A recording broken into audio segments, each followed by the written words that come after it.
5 पति वाली महिला एक बार फिर सुर्खियों में। अपने पति पर फिर दर्ज कराई एफआईआर।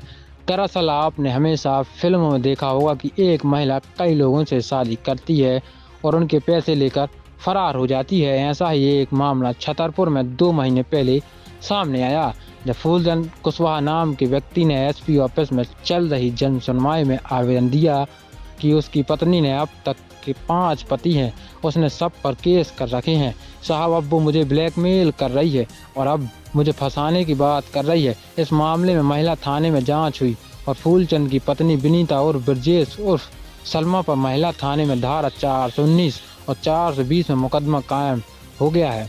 और इसके बाद उक्त महिला अपने ही पति के खिलाफ अप्राकृतिक यौन संबंध बनाने की तत्कालीन आईपीसी धारा 377 में रिपोर्ट दर्ज कराने का प्रयास करती है, लेकिन पुलिस ने उसकी नहीं सुनी। लेकिन अब इस मामले ने फिर करवट बदली है और महिला ने कोतवाली थाने में फूलचंद के खिलाफ बीएनएस की धारा 351, 308(2) के तहत एफआईआर दर्ज कराई है। ब्यूरो रिपोर्ट, तीखी न्यूज, छतरपुर। आपका? मेरा नाम फूलचंद कुशवाहा, ग्राम भगवता। कहाँ आए थे आज आप? मैं सर एसपी सर के यहाँ आया था। किस विषय को लेकर? मेरी पत्नी है, उसने पहले से ही 4-4, 5-5 शादियाँ कर रखी थी, तो मैंने उसके खिलाफ में आवेदन दिया था एसपी सर को बहुत 2-3 महीने पहले। तो उस पर एफआईआर भी हो चुकी है 420 की। इसके बाद जब से उसके ऊपर एफआईआर हुई है, जब से मुझे परेशान कर रही है। अभी हाल ही में उसने 19 तारीख को मेरी एक भारी एफआईआर कर दी। उसकी शिकायत करने में साहब के यहाँ आया था, तो साहब ने आश्वासन दिया है कि जाँच करेंगे केस में। टोटल फर्जी मुकदमा है और ऐसा ही मुकदमा उसने कुछ दिन पहले, 3 महीने पहले परवेज खान पर भी लगवाया था।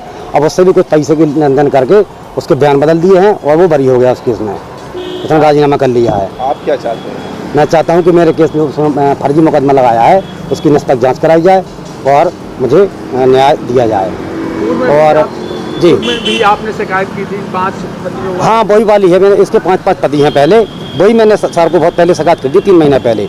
तो उसके ऊपर उसी के आधार पर 420 का मुकदमा हुआ था। अब ऐसे मैं बहुत परेशान हो चुका हूँ भाई साहब। अब अगर मैं मेरे खिलाफ में ऐसे ही एफआईआर करती रही, धमकी देती है, मुझसे पैसे ही मांगती है, तो मेरे पास कुछ नहीं बचेगा। मैं क्या करूँगा? इससे अच्छा तो मैं आत्महत्या कर लूँगा। मैं बहुत परेशान कर रही हो और धमकी दे रही है। तो मैं कई लोगों से, मेरे पास ऐसा संबंध है मुस्लिम लोगों से, तो मैं जान से मरवा दूंगी। तो मेरे पास एक ही ऑप्शन है कि मैं, अगर मेरे पास सुनवाई नहीं हुई तो मैं अपनी जान दे दूँगा सर। कौन धमकी देता है आपको? नहीं, सलमान है, 2 रोड का सलमान नाम का लड़का है और एक शायद है। हाँ, दोनों सटोरी है सलमान। मैंने पहले ही बताया था। अभी तक उसके आने तक संबंध से भी है, भाई करवा रहा है सब मिलजुल के उससे। अभी झूठी एफआईआर करवा दी बिल्कुल मेरी उस दिन कोर्ट पे पेशी थी, इसने मौके का फायदा उठा के मेरी एफआईआर करवा दी। अब मुझे जान से मरवाने की कोशिश कर रहे हैं।